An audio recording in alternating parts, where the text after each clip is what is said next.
这是夜鹭啊，母的。它在这边转翻了啦。哦，真的就这样夹到嘞。还是小鱼？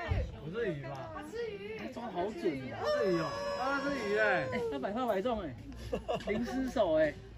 太多小鱼了哎，再来一次，难怪它体型这么大。再来一次，会超尖的哎。他说他被失手了，而且堵到鼻子。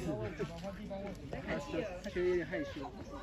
又一条，又一条，两条。他会换地方钓鱼，好不好？那个地方钓不好钓，要换个地方钓。哎，它是吃饲料说是那种回来。现在是跟一只，没有，他故意不吃饲料，他知道鱼会吃饲料，饲料是他放也不知道，难怪。